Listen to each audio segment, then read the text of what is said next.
नमस्कार, मैं राकेश परमार।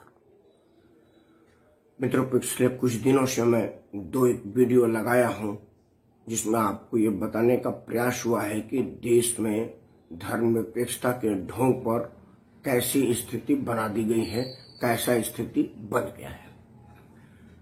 इस वीडियो के अगले भाग में जब मेरा अनुरोध समाप्त होगा तो आप देखेंगे कि भारत के कुछ भूभागों में मुस्लिम दिग्भ्रमित युवाओं ने हिंदू धर्म प्रचार पर रोक लगाने के लिए सीधा सीधा फरमान जारी कर दिया। एक वीडियो जम्मू कश्मीर का है, वहां पर कुछ युवाओं का समूह इकट्ठा है और सरकार से मांग कर रहा है कि जब से धारा 370 हटा है तब से मुस्लिम हिंदू लड़कों को गुमराह किया जा रहा है। मतलब वो ये नहीं कह रहे हैं कि हिंदू अपना धर्म प्रचार, वो कह रहा है कि आरएसएस की संस्थाएं अपनी धर्म प्रचार कर रही है और हिंदू मासूम बच्चों को गुमराह किया जा रहा है। हिंदू लड़कों को तीर तलवार चलाने की ट्रेनिंग दी जा रही है, तीर तलवार चलाने की बात बताई जा रही है।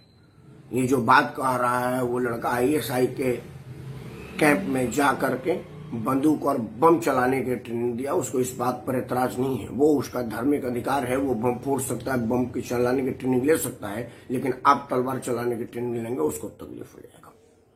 ये हमारे देश में धर्मनिरपेक्षता के नाम पर जो ढोंग आज तक होता रहा है उसका परिणाम है।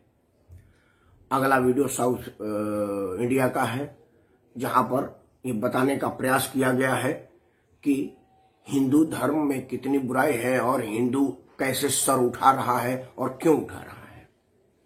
उसमें यह कहा गया है कि आज एक सरकार आई है नरेंद्र मोदी के नेतृत्व में, जिससे हिंदुओं में होप बन रहा है कि पहली बार कोई हिंदू की सरकार आई है, क्योंकि आज तक ऐसी सरकार ना ही आई है जो हिंदू हितों की रक्षा करती हो, हिंदू हितों की चिंता करती हो। तो मित्रों, इसको समाप्त करने के लिए बहुत बड़ा और कड़ा निर्णय लेना पड़ेगा। हर कदम पर मजबूत मोर्चाबंदी करनी पड़ेगी और हर हाल में नरेंद्र मोदी की सरकार को शिकस्त देनी पड़ेगी, तभी जाकर के इस देश से हिंदू का अस्तित्व विहीन होगा, हिंदू खत्म होगा। मैं ये नहीं कह रहा हूं कि कौन क्या कह रहा है, मैं ये कह रहा हूं कि कहानी की हैसियत में कैसे है, हिम्मत कैसे कर रहा है।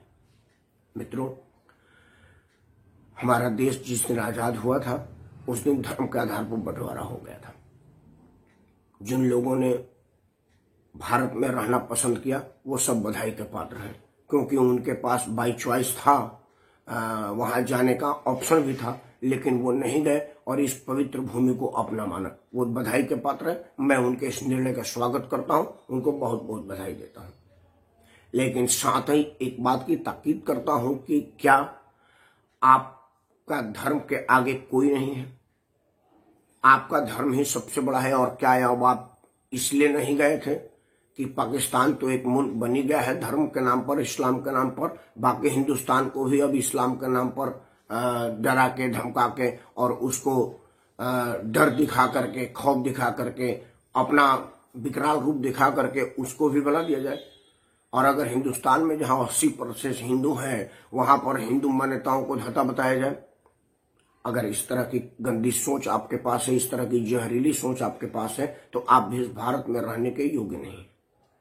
मित्रों, मैं भारतीय जनता पार्टी के उन कुछ गिने चुने नेताओं की तरह से नहीं हूं जो पाकिस्तान का पासपोर्ट आपको दे रहा हूं। नहीं, मेरा अपना मानना है कि आप धरती के किसी भी भूभाग में रहने के लायक नहीं है जहां आपकी इतनी बड़ी और इतनी बुरी सोच हो कि हम ही हम हैं और कोई नहीं है। मित्रों, मेरा ये वीडियो आपकी आंख खोलने के लिए है। आप अपने अपने सरकारों पर दबाव डालें और उनसे पूछताछ करें कि क्या इस देश में रहना है तो हिंदू हितों की रक्षा नहीं करना है? क्या इस देश में रहना है तो हिंदू मान्यताओं को नहीं मानना है? और क्या इस देश में रहना है तो आरएसएस की शाखाओं में नहीं जाना है? मतलब इस देश में जमायत इस्लामी के शाखाओं में जा सकते हैं, जमायत हिंद के शाखाओं में जा सकते हैं, हिजबुल मुजाहिद के शाखाओं में जा सकते हैं, हिजबुल बनने का पर फील कर सकते हैं, लेकिन संघ सेवक बनने पर नहीं कर सकते। इन सब चीजों को विस्तृत ब्यौरा जो लोगों ने विस्बैल किया है, जो विस्वमन किया है और इस देश में सरेआम धमकी दिया है, वो इस वीडियो के अगले भाग में है।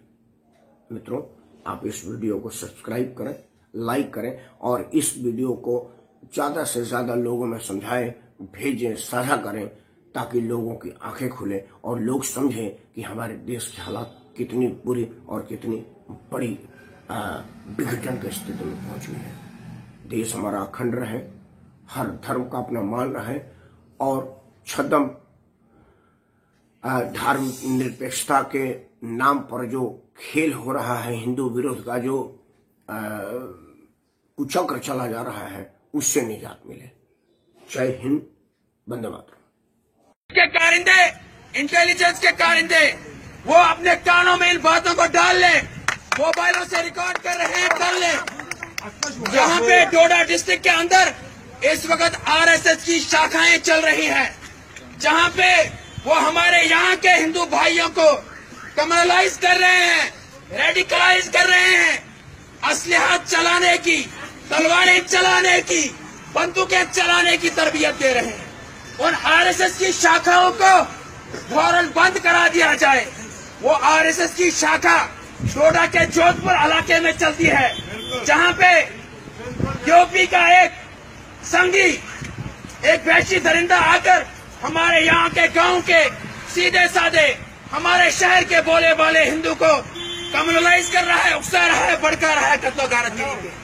अगर यहाँ की पुलिस, यहाँ की एडमिनिस्ट्रेशन उन आरएसएस की शाखाओं को, चाहे वो तोंदवा में चल रही हो, चाहे वो दुर्गानगर में चल रही हो, चाहे जोधपुर में चल रही हो, चाहे भागवाया देसा में चल रही हो, अगर बंद करा सकते हैं तो कराए, नहीं तो इंशाअल्लाह फर्जंदान तौहीद खुद इन शाखाओं को बंद कराएंगे। आरएसएस को बंद करो, बंद करो, आरएसएस को बंद करो, बंद करो।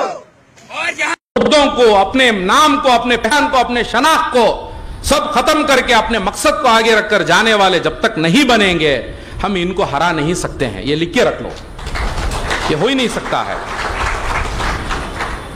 दूसरी अहम बात है, बहुत सारे पॉइंट्स इधर बहुत सारे लोग रखे थे, ये जो है हिंदुत्व का अफीम, हिंदुत्व का जो जहर जो है पिला दिए। आने वाले 10, 15, 20 साल जो है ये लोग नहीं मानेंगे, क्योंकि मैं 15, 18 साल सॉफ्टवेयर कंपनी में काम किया। मेरे साथ जो काम करने वाले एसएपी कंसल्टेंट्स तकरीबन 2.5-3 लाख रुपए सैलरी लेने वाले लोग हैं, हाईली क्वालिफाइड लोग हैं। वो लोग मोदी को अपना मुहाफिज मानते हैं, वो लोग मोदी को अपना मसीहा मानते हैं। वो लोगों के दिल में क्या बिठा कर है मालूम? ये देश में हजारों साल के बाद अभी हिंदू का एक राज आया है। इतने साल कभी ये हुकूमत किए, कभी मोहल किए, कभी मुसलमान किए, कभी ईसाई किए, कभी वो किए, अब पहली बार हमारा आया है। हम जुल्म से है सो कौम, हम लोग, हमारे ऊपर जालिम बनकर थे ये मुसलमान, हमारे ऊपर जालिम बनकर थे क्रिश्चियंस, ये दलित हमारा पूरा हक छीनकर रिजर्वेशन में जाकर बैठे हैं। ये सबको खत्म करने के लिए हमारा एक मुहाफिज, हम लोगों को बचाने वाला एक नरेंद्र मोदी आया है, हम लोगों को बचाने वाला एक योगी आया है। इसके साथ हम लोगों को डटकर खड़ना पड़ेगा बोलकर एक अफीम उन लोगों को पिलाया गया है। नशे में है वो लोग। ऑटोमोबाइल इंडस्ट्री खत्म होने दो, उन्होंने कभी उसके खिलाफ नहीं जाएंगे। कंस्ट्रक्शन इंडस्ट्री लिंचिंग होकर खत्म होने दो, nothing will happen. Reserve bank दीवाल होकर जाने दो, नथिंग विल हैपन। जब तक ये नशा नहीं उतरेगा ये तब्दीली आने वाली नहीं है। ये सब जो है ख्याली पलाऊ की बातें हैं, ये सब जो है बदल जाएगा। उनके खिलाफ एक स्ट्रांग रेसिस्टेंस, एक ताकतवर फोर्स जब तक आकर नहीं खड़ेगी तब तक ये अफीम उतरने वाला नहीं है, याद रख लो।